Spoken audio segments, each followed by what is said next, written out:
سلام، خوش اومدیم به بیسنیکولوژی این هفتمون که با یه فضای بسیار عالی اومدیم براتون ویدیو ضبط کنیم. بله، با تشکر دست‌اندرکاران که من اشاره مستقیم نمی‌کنم. اصلا مدیونی فکر کنید پارسا رو میگه. آره بچه‌ها فقط فکر می‌کنم باید بلند حرف بزنید. دیگه باید داد بزنید اینجا رسما. داد بزنید بچه‌ها. ما هفته پیش بود دیگه، درسته آقای رضا، که اومدیم اپلیکیشن معرفی کنیم، به سجاد جان نرسید. این بار سجاد جان میخوام با شما شروع کنم، بفرما. بنواس. خب اول اپلیکیشن کاربردی این هفته رو میخوام بهتون معرفی کنم. اپلیکیشن کاربردی این هفته جدول تناوبی 2023 کنکور یس که علاقه‌مندانش میتونه استادای شیمی، کسایی که دارن شیمی عالی میخونن یا علاقه‌مندان به جدول مندلیوف باشه که ولی جدا اپلیکیشن خوبیه. عناصر رو با عکساشون، با عدد اتمی مختلف، با ویژگی‌هاشون همه چی براتون لیست کرده. الان من مطمئنم نایدک میخوام بگه چه کاریه، یه دونه پرینت میگیرم. ولی ببین نه، ولی من راست میگم، من این اپلیکیشن خودم استفاده کردم به شخصه. من نمیدونستم نه بحث دفاعی نیست، واقعا باحاله. بعد مثلا یه دونه بود حتی بازی داشت، یعنی تو میتونستی عناصر رو با هم دیگه ترکیب کنی به صورت گیم که بهت بگه چی نتیجه میاره. بعد همه چیش هم میگه چند درصد مثلا فلان داره، چند درصد فلان عنصر توشه، بعد کجاها یافت میشه، چه میدونم. به من میرسید من کنکور 80%. آره واقعا نه اپلیکیشن مزرعه مثلا اسم مزرعه شادی عنصر. آره دقیقاً همچین چیزیه. آره کودکانتون میتونید ثبت نام کنید، کودکان موثر. خب سجاد جان، این برنامه شامل نسخه پرو هم میشه که نسخه پروش پولیه متاسفانه، ولی با تو ایران کرک سجاد گرم پولیو ولش کن، برو بعدی. مثلا بقیه ویژگی‌هاش هم بگم. بگو. چرا؟ کلینگ تیش سازنده این بازیه 10 میلیون بار دانلود شده. آخرین ورژنشون هم 19 تیر 1402 بوده. مرسی. آپدیتش خوبه. خب بازی بعدی میخوام به علاقه‌مندان بازی ماشین بازی معرفیش کنم که میدونم عاشقش میشن. آسفالت 9 که بازی سبک ماشین بازی آنلاینه که 100 میلیون بار، بیشتر از 100 میلیون بار دانلود شده و میتونید اینو بازی رو گوشیاتون بزنید و تجربهش کنید. بازی خیلی خوشش نمیاد. من اصلا آسفالت دوست ندارم اصلا. واسه ببینم چیو دوست داری؟ فقط جی تی ای. چیو دوست داری؟ آسفالت دوست ندارم به شخصه. اصلا ماشین بازی خدایی نه. ما دوست دارم. ببین جایگزین واسه یه گوشی خب مدل‌های مختلفی واقعا وجود داره. نیت فور اسپید مثلا هست. ببین نیت فور اسپید فوق‌العاده است. آره. این گرید 8 هم اومد. آره. پولیه. نه یه نسخه‌اش پولیه. ببین مثلا چون میتونیم بگیم تو بحث گوشی موبایل درسته دیگه، اصلا تو درست موبایل معرفی می‌کنی. تو بحث موبایل واقعا بازی‌های ماشین خیلی زیادن. یعنی یه جوریه که تو داخل هر به قول معروف منبع یا سورسی واسه دانلود بری، چه ایرانی چه خارجی، واسه بازی ماشینی فوق العاده زیاده. حالا نه به اندازه کیفیت آسفالت، ولی در حدی که سرگرمت کنه بیشتر از آسفالت واقعا وجود داره. ولی هیچ اندازه موتور بازی آسفالت نمیشه. یه دونه بود موتور. آره یه دونه ترافیک رایده. آره فکر کنم ترافیک رایده قشنگ. خب سجاد جان بعدی. خب بازی بعدی برای علاقه‌مندان بازی پی سیه که تازه معرفی شده، کانتر استرایک 2.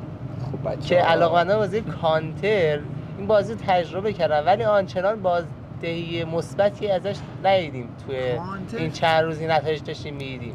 همه دوباره برگشتن نسخه یکش. چرا؟ آنچنان پیشرفتی نتونسته ارائه بده برای بازی.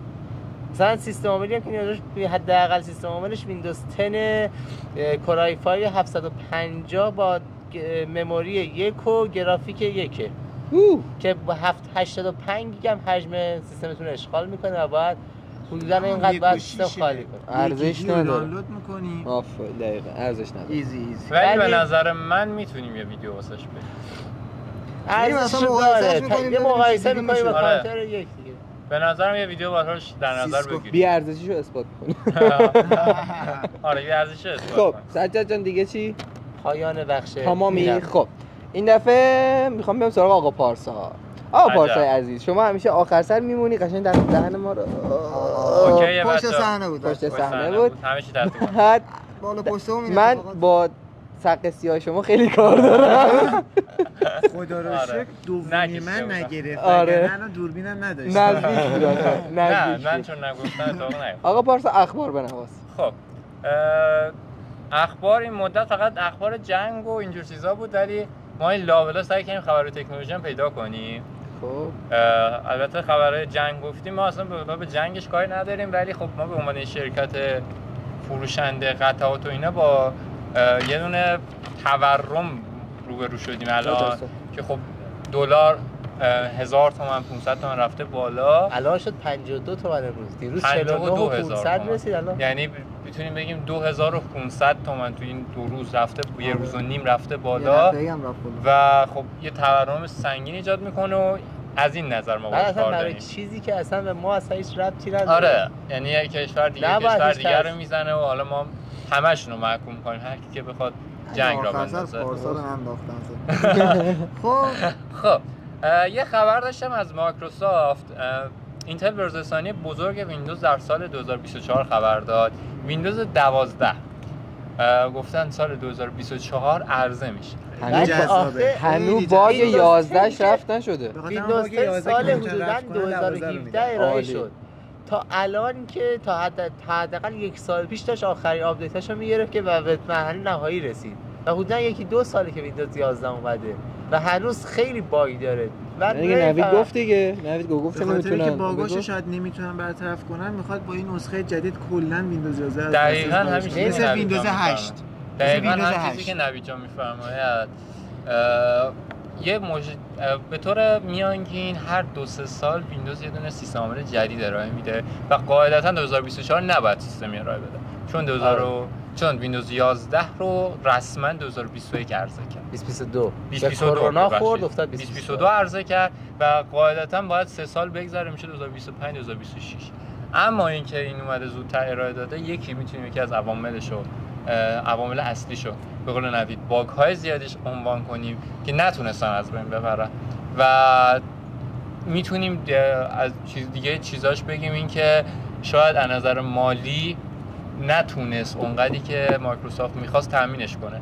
خب شما یه دونه ویندوزی رو عرضه میکنی، توقع داری همه سیستم عامل قدیمی به روی این ویندوز و تمام سرمایه‌گذاری تو می‌ریزی روی این ویندوز، ولی خب به دلیل باگ های بسیاری که داشت حجمش که اونقدری که فکر کرد پایین نتونست بیاره باعث شد که مردم اونقدر استقبال نکنن و همین استقبال کم باعث شد که خب سرمایه‌گذاریش عملاً به باد بره. خب مثلا مایکروسافت توقع داشت همه بیان ویندوز 11 درست چی مایکروسافت مایکرو باگ توقع داشت که همه بیان ویندوز 11 کنن، ولی عیناً دیدیم که حتی تو ایران همچنان ایکس پی هم داره کار. آره. خب ولی توی سیستم‌های هوشمند مدارس با کیس‌های با کانفیگ فوق‌العاده بالا و ادارات بانکی بانک‌ها اصولاً بانک‌ها که همش قطعاً فکر کنم اتفاقا بانک‌ها 11 که همش قطعاً نه اونا ایکس پی دارن سعی میکنن آپدیت ویندوز 10 روش نصب کنن به خاطر همونجوری باگ میخوره. اونقدر بعد اول نکرده ویندوز 11 باز، ولی مسخره بازی خودشونه یا ممکنه خبر جعلی برای اینکه بازار رو دوباره مثلا به سمت خودشون بیارن، کاربرانشون دوباره جذب کنن. نسخه بتاش اومده. البته این که نوید میگم نیست، نسخه بتا یا ماژولار قرار سال 2024 یعنی تقریبا میشه بگم 4-5 ماه دیگه عرضه بشه روی سری سیستم عامل ها و پیش بینی من اینه که اون کاری که مایکروسافت چند سال پیش بلایی که سر اون آورد رو میخواد در بیاره. فکر کنم خاطرتون هست ویندوز 8 وام بود یا ویندوز 8 فکر کنم 8.1 اومد مایکروسافت ویندوز رو داد بیرون به صورت رایگان و شما ویندوز رو نصب می‌کردی کاملا خوشحال و رایگان، ولی تمامی کرک ها و کارهایی که تو ویندوز می‌تونستی انجام بدی پولی بود. اومده حرکت اپل بود. احتمال داره از این کارام بکنه، من حدسشو میزنم. بریم سراغ خبرهای بعدیمون. یه خبر داشتم از حالا این خبر دارم میگم قبلش هم میگم خب آیفون 15 هم که همونجور که شنیدیم غیر قانونی اعلام شد به دلیل اینترنت ماهواره‌ای که دوستان مخالفش هستن. یه چیزی که عجیبه این وسط از سال 2022 تمام گوشی‌های سامسونگ، آیفون، بعضی گوشی‌های شیائومی این اینترنت ماهواره یا ایستیما رو دارن. ببین یه مسئله هست، من همین فکر رو می‌کردم ولی یه سری تحقیقات خوندم و مطالبی که خوندم فهمیدم که واقعیت اینه که فقط آیفون 14 و 15 به این سیستم مجهزن، برعکس اونی که ما فکر می‌کردیم ایسیم با اون اینترنت ماهواره فرق می‌کنه. ایسیم یه سیم کارتی که شما می‌ندازی باز هم قابل پیگیریه، ولی اینترنت ماهواره اصلا قابل پیگیری نیست و شما همون آنتنی که تو گوشی بود دقیقاً خودش انگار یه سیم کارت روشه و فقط آیفون 14 و آیفون 15 به این سیستم مجهزن و به همین دلیله که با مثلا S23 اولترا به دلیل کالای لوکس جلوش گرفته شد اما غیر قانونی نشد. شما کالا S23 رو مسافری میاری یا اگه دست کسی هم ببینن غیر قانونی است، ولی آیفون 15 غیر قانونیه، یعنی هر گونه فروشش جرم محسوب میشه. عالی. به این دلیل الان میفروشه تو بازار موبایل جمع میشه. جمع شد. غیر قانونیه، یعنی اگر بیان دست تو بگیرن تو قاچاقچی به عنوان قاچاقچی شناخته میشه. در همین راستا اخبار اینترنت ماهواره اینا بود. اولین پرتاب موفق سیستم اینترنت ماهواره آمازون کلید خورد و یه حالتی آمازون هم خواست با برادر عزیزمون رئیس شرکت ایکس خواست یه رقابتی انجام بده. آقای ایلان ماسک یه رقابتی خواست انجام بده و رقیب اصلی استارلینک بشه و ما اینترنت ماهواره‌ای فرستاد هوا. این یه خبر دیگه بود. ببین مثلا گوگل پلی اگه اشتباه نکنم میزنه که مثلا یه بازی رو نتونی دانلود کنی، میگه این در کشور شما پشتیبانی نمیشه. تمام چیزایی که داری میگی در کشورمون پشتیبانی نمیشه کلا. ببین پشتیبانی میشه. همین الان استارلینک تو ایران قابل پشتیبانی، اما یه مسئله که وجود داره به شدت به سرعت زیادی میتونن ردگیریش کنن و خب چون غیر قانونیه به سرعت هم میتونن شما رو خب همون دیگه مجرم بشناسن و به سرعت هم میرید دادگاه، به سرعت هم میرید بازداشت. متاسفانه برعکس تمامی شکایات ایرانی‌ها که خیلی طول میکشه، این نوع شکایت‌ها خیلی سریع پیگیری میشه و شما در عرض چند روز در دادسرا به سر میبری و در زندان. بعدش هم از این آبایی که گرم جلو ما گذاشتی خنکشو می‌خوری. آره خنکشو می‌خوری. من همین سعی می‌کنم زیاد ورود نکنی. آره کارو بیشتر از این گره نزن. در همین راسته آیفون 15 باکاش هم علی خیلی ویدیو گرفت واسمون، دو سه تا ویدیو تر و تمیز گرفت، رو یوتیوب هم شورت گذاشتیم خیلی گرفت. الان گوگل هم یه دونه خبر من خوندم سایت زومیت زده بود گوگل دست از مسخره کردن آیفون بر نمیدارن. بعد جالب این بود که گوشی‌های دو تا گوشی پیکسل 8 و پیکسل 8 پرو رو نمایی شد توسط گوگل هفته پیش و اومده بود تو این قشنگ کوبیده بود. ویدیوهایی که گرفته بود، ویدیوهای تماشایی که ساخته بود برای عرضه گوشیاش قشنگ اومده بود آیفون 15 رو کوبیده. دستش در این یکی از این گوشه این هفته هم شد تو بازار جهان. آره پیکسل نه پیکسل 8. یه خبر دیگه بگم و بعد تمشک طلاییمون و نمیشه جسدا بریم سراغ تمشک. یه خبر کوتاهه، خبری که امروزا خیلی چرخی برزرسانی اندرویده که میگن رابط کاربریش خیلی جدیدتر میشه و یه اندروید 14 و وان یو آی 6 آره وان یو 6 بتای 6 رو عرضه کرد و قراره بر حالت نهایی تستش پشتر بذاره که تا یه ماه دیگه بر عرضه و چیزی هم اپل داره کم میاره. نه ولی چیز جالبی که راجعش منتشر شده اینه که رابط کاربریه، اونی که شما میکشی پایین که وای فای تو خاموش کنی نوتیفیکیشن سنترش کاملا شبیه آیفون داره میشه. آره خیلی نوید میتونیم بگیم این یه مقدار کپی برداریه. البته میماند که خب آخه کار اپل اصلا طبیعیه که عزیز دلم تایپ سی یک مرجع جهانیه که همه باید ازش پیروی کنن، ولی اپل اصلا اینو قبول نداشت. من گفتم بین دو تای دعوا میندازیم. خب بچه‌ها علی جان تخمه رو بیار. همین که سامسونگ قبول کرد ظاهر گوشیشو ظاهر کاربریشو شبیه به آیفون کنه، از اون تایپ سی که کل شرکت‌ها دارن میزنن با ارزش تره. تکبیر. ببین آداپتور برداشتین. بگو دیگه من یه دونه‌اش یادم بود. هنسفری برداشتین. داریم منو رابط کاربریش هم که مثل اپل میکنه. نه دیگه اگه یاد باشه ما تو چند ویدیو قبلی گفتیم که از این بعد چه حالا آیفون و حالا چه سامسونگ یه دونه LCD میدن با 4 تا مثلا پردازنده میگن سرهم کنین. ما انقدر خوبیم دارن غیر قانونی میکنن. میرن با 4 تا پیچ میگی بقیه‌اش رو بخرید. آفرین اینم باشه. خب تماشای طلاییمون ما تو 2-3 هفته اخیر تو میزتکنولوژی راجع به اینترنت طبقاتی خیلی صحبت کردیم. درست. و سیم کارت های گردشگری رو خیلی نقدش کردیم اینجا و گفتیم واقعا خیلی کار اشتباهی و من علی جانم راجبش استوری رفته بود و به نوعی من خار دارم که یه دونه خارجی بیاد خار نداشته باشه. خب این کار اشتباهیه، یعنی عدم اعتماد به من شهروند این کشور و اعتماد به شهروند یک کشور دیگه. خب خیلی بهش نقد کردیم و ویدیو هم گرفتیم که آقا این چه وضعشه و خیلی چیزا. آقای نیازی هم یه ویدیو گرفت که خیلی هم ترند شد و ما نقد کردیم. یهو وسط این نقدهای ما فکر کنم وزیر ارتباطات و فناوری اعلام کرده، گفته بود سیم کارت گردشگری نداریم. اصلا نیست. وجود خارجی نداره. اصلا وجود خارجی نداره. ما چیزی ارائه نکردیم. و جالب اینه همین الان شما سیم کارت گردشگری رو سرچ کنید، شرکت همراه اول، رایتل، شاتل و همه دارن سیم کارت گردشگری میفروشن و تولید محتواش هم به قول فروشش الان باز نشده. به قول سجاد تولید محتواش انجام شده، سئوش هم انجام شده، سایتشون اومده بالا. فقط به قول سجاد درگاهش آماده است. درگاه وجود نداره ولی فقط اینکه خیلی خواستم از همینجا به آقای زارپور فکر کنم بله فامیلیشونه یه سلامی عرض کنم و خیلی ممنونم.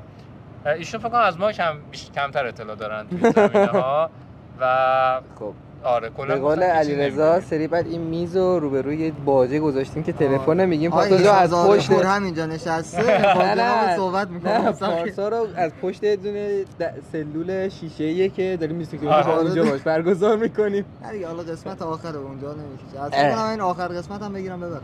آره آخر. خب بک جان می‌خوایم با شما شروع کنیم و مقایسه جذابت. خب امروز ما اومدیم می‌خواستیم که بالا بعد از معرفی آیفون 15 پرو مکس اومدیم دو تا قول در واقع بازار ایران، یعنی بازار ایران که نمیشه گفت چون 15 پرو مکس وارد ایران نمیشه، واردم بشه غیر قانونی. تمام جهان این دو تا پرفروش‌ترین گوشی‌ها. آره دیگه. حالا بخوایم این دو تا رو از نظر کیفیت و بدنه این تو چیزا مقایسه کنیم، اینه که S23 اولترا همچنان داره از بدنه آلومینیومی استفاده میکنه، در حالی که آیفون تغییر داد این رویه‌شو و از بدنه تیتانیومی داره استفاده میکنه. حالا این بحث هم هستش که رنگ نچرال یا همون رنگ طبیعی خود تیتانیوم که اپل منتشر کرده به گفته کاربرا زیاد کیفیت چندان مطلوبی رو نداره. آیفون هم اشاره کرده که بعد مدتی استفاده کردن ممکن جای انگشتتون زیادش باقی بمونه یا رنگش بره. اون به خاطر اینکه خب از در واقع شما دارید با یک جنسی از طبیعت برخورد می‌کنید، یعنی حتی نقرم شما بعد از مدتی استفاده می‌کنید ممکن رنگش از بین بره یا حتی مس. بعد از اون تفاوت‌های چندانی توی در واقع از لحاظ بدنه و ساختار، دو سیم کارت و تک سیم کارت و اون شبکه‌ای که داره پشتیبانی میکنه فناوریش 5G اینا وجود نداره. ولی خب میرسیم به اون قسمت دوربینش. آیفون 15 پرو مکس بالاخره اومد زوم 25 برابری رو به دوربیناش اضافه کرد، در حالی که همون S23 اولترا فکر کنم تا همون زوم 100 رو پشتیبانی میکنه. ولی خب حالا گمون زنه هم هستش که میگن اون S23 اولترا در واقع اون قدرت زومی که داره به کاربرا میده بیشتر داره از هوش مصنوعی استفاده میکنه توی زوم کردنش، مثلا توی عکسایی که از ماه گرفته میشه و غیره داره از هوش مصنوعی استفاده میکنه سامسونگ. آره چون ببینید راجع به این حرفی که تو داری میگی من تاییدش میکنم، چون اتفاقا من چند روز پیش که در واقع داشتم داخل اینستا میچرخیدم نور گذاشته بود، نور یه گوشی رو گذاشته بود توی بک‌گراند مشکی با S23 زوم میکنه تصویر ماه بهش میده. نه من تست کردم درست نیست، صحت نداره. تست کردم. خب چه جالب. ولی خب در راسته همین من نمیگم به عنوان مسئول مدیا از علیجان تقاضا دارم که یه دونه ویدیو حتما با گوشی سجاد جان بگیریم. اما گوشیشو بده. من تایید میکنم که تمامی گوشی‌ها شما الان نگاه کنی حتی گوشی آیفون رو آپدیت های دوربینشون به این صورته که هوش مصنوعی ضعیفی داره. آره هوش مصنوعی که اما این هوش مصنوعی دیجیتال اومد هوش مصنوعی هم باهاش اومد جلو. اما این هوش مصنوعی روی گوشی‌های سامسونگ خیلی مشهوده. یعنی منی که کارم عکاسی و فیلم برداریه این واسم نمود میکنه، حرکات حاشیه ها و اینا واسم نمود میکنه که از هوش مصنوعی به مقدار زیادی استفاده شده و میتونم همین دلیل میتونم بگم که من نوعی آیفون رو بیشتر قبول دارم فیلم برداری عکس برداری. چون تصویر نچرال تری به من میده. این تصویر نچرال روی ادیت به من خیلی بیشتر کمک میکنه، با اینکه شاید مال سامسونگ خیلی با کیفیت تر باشه، اما اون تصویر هوش مصنوعی یه مقداری کلا ادیتش اینا سخت تره واسه منه که کارم اینه. بچا مشغول زومبی نگه فکر کنین پارسا داره خوش تعریف میکنه. نه ولی اون چیزایی که نوید میگه که ما مثلا ما نور سفید ترمز دستی رو بکش. بله صدا میاد دوستان، حقیقتا تو را خدا ساکت صدا داریم بچه‌ها. تحمل کنید شما دیگه. داد دیگه باید بزنه اینجا. داد بزن. علیشان فقط چقدر از ویدیو مونده؟ دوستان عوامل پشت صحنه چقدر مونده؟ 10 دقیقه متشکرم. چقدر کلا گذشته؟ 20 دقیقه قطعا. داشتم میگفتم نه خواستم ولی این ویدیوهایی که ساختن که یه نور رو بندازی که چاله های ماهو نشون بده و عکس ماهو نشون بده، این چیزا دیگه نمیتونی بگی توسط هوش مصنوعی انجام بشه و هم چیزای دروغ بود، جعلی بودش که برای اینکه کمپانی بزنن زدن. حالا ما مهم نیست. انقلاب بعدی آیفون میشه گفت توی دوربین اصلیش اتفاق افتاد که اگر در واقع لنز دوربینای آیفون 14 و آیفون 14 و آیفون 15 کنار هم بذارین می‌بینید که لنز اصلی دوربین آیفون 15 فوق‌العاده بزرگتر از لنز داخلشه، نه خود نمای بیرونش. لنز داخلش فوق‌العاده بزرگتر از آیفون 14 شده و اینکه تقریبا دوربین اصلی شده 48 مگاپیکسل و در کنارش 24 مگاپیکسل و یه دوربین 12 مگاپیکسلی برای چیه اصطلاحش که میگن ماکرو. آره برای ماکروش گذاشته شده. دیگه تفاوت چندانی ندارن. یکیش که باتریشه که حالا همیشه سامسونگ از گوشی‌های 3 میلیونیش تا گوشی‌های 100 میلیونیش داره با 5000 میلی آمپر گوشی عرضه میکنه، ولی آیفون گوشیش با 4400 میلی آمپر داره عرضه میشه، آیفون 15 پرو مکس. و دیگه از نظر در واقع پشتیبانی فناوری‌ها تفاوت چندانی نداره، چون این دو تا گوشی در واقع گوشی پرچمدار هر دو شرکت هستن و دارن از آخرین تکنولوژی‌ها بهره مند میشن. ببین من میتونم بگم در واقع ما تنها نقدی که بچه بگم پرنده هم داره میاد این سمت، والا این پشه‌ای که فعلا منو چیزو سرویس کرده ولش کن. فکر کنم تنها نقد اصلی که ما میتونیم به شرکت اپل انجام بدیم و هیچ دفاعی نتونه بکنه همین باتریاشه. خب حالا طرفداران اپل میگن خب باتری داره 4400 تولید میشه. خب سخت افزار اپل هم به نحویه که این 4400 میلی آمپر میتونه پشتیبانی کنه، اما این پشتیبانی زمانی از دست میره که شما میخوای یه گیم سنگین بزنی. شما یعنی یه گیم سنگین بخوای مثلا با یه دونه S23 بزنی با یه دونه آیفون 15، قطعا آیفون 15 زودتر تمام میشه. آیفون کلا سری های آیفون تا وقتی باتریشون جوابگو هستن و میتونه قابل رقابت باشن از نظر باتری که کار سخت افزاری خودشون انجام بدن. درست. شما عکس بگیری، ویدیو بگیری یا با گوشی کار کنی. یه قضیه‌ای داره. ببین اول ما دو تا مقوله داریم، یکی شارژ گیری یکی شارژ دهیه. درست. بعد همین قضیه شارژ دهی که داریم میگیم حالا این بعد 4400 به چی بستگی داره؟ چیپستش چیه، کیفیت صفحه‌اش چقدره، رزولوشنش چقدره، رمش چقدره، چند هسته‌ایه. تو همه اینا استفاده داره این قضیه. دقیقاً همون سخت افزاری بود که گفتیم آقا با توجه به سخت افزارش اومده باتریشو زده. اما همین میگم همین اطلاعات و همین سخت افزار وقتی میاد رو گیم میبازه بدون گوشی مثلا سامسونگ. چرا؟ چون یه حالت میکنیم پیش بینی یک گیم سنگین رو اپل نکرده برای این باتری. برای پیش بینی یک مثلا فیلم برداری سنگین رو کرده، یک عکس برداری سنگین به مدت طولانی رو کرده، اما پیش بینی یک گیم کال آف دیوتی چند ساعته رو نکرده. میتونم با قدرت دفاع کنم، یه دو تا گوشی بزنیم رو کال آف دیوتی ببینیم کدوم زودتر تمام میشه، ولی بزنیم رو فیلم برداری ببینیم کدوم زودتر تمام میشه. رو فیلم برداری قطعاً آیفون میتونه قابل رقابت باشه، اما رو بازی سنگین مثل کال آف دیوتی اینا اصلا قابل دفاع نیست. نوید جان چیزی داری در دفاع؟ ببین حالا توی سری نسخه 15 از نظر نرم افزاری که خیلی باگ داره، حتی همین الان iOS 17 هم که اومده رو سری قبل از خودش تو خودت هم خیلی باگ دیدی. آره iOS 17 خیلی باگای زیادی داره هنوز که هنوز، حالا باید منتظر بشیم. توی آپدیت جدیدی هم که داده طبق اخبارایی که در اومده اپل سعی کرده که در واقع 20% از اون چی میگن پردازش گوشی آیفون 15 رو محدودتر کرده برای کنترل دماش اوکی شده، ولی 20% حالا 20% از چیزی رو کاهش داره. اونم به خاطر اینه که چیپست فوق العاده قویه. فرض کن شما یک چیپستی که روی یک دستگاه PS5 نصب هست رو i17 سیریس آره i17 پرو میای در اندازه چی میگن یه دونه نانومتر آره میکرو کوچیک میکنی و داخل یک گوشی میذاری. خب با توجه به اون باید گوشی اون سرعت خنک کنندگیش هم داشته باشه، چون ببینید این چیپست که داره فقط شما حتی PS5 که روشن می‌کنید بعضی موقع داغ میکنه، مثلا حتی تو گوشی‌های دست می‌ذارید داغ میکنه، خود PS4 داغ میکنه. حالا فرض کنید بدون هیچ فنی، فقط صرفا با یک هیت سینک اپل می‌خواسته که این دماشو کنترل کنه، ولی خب داره تو این زمینه الان مشکل همون هیت سینک هست. تو سریای سامسونگ مثلا برای خنک کردن پردازنده یه اتفاقاتی یک کارایی انجام دادن، حتی S22 حتی تولید میکنه. نه هیت سینک بهینه ای تولید کرده برای پردازنده خنک برایش انجام بده. طبق معمول شکر میونه کلام جفتتون فکر کنم به یه بخش دیگه نمیرسیم، 1 دقیقه فکر کنم فرصتمون مونده. عالی. 5 دقیقه شما 5 دقیقه این یه دقیقه وایسا این پشه بره. پشه جلو دیده دیگه. حالا شما به دوستان پشت صحنه گفتم 1 دقیقه مونده بود اشاره کنم. بفرمایید.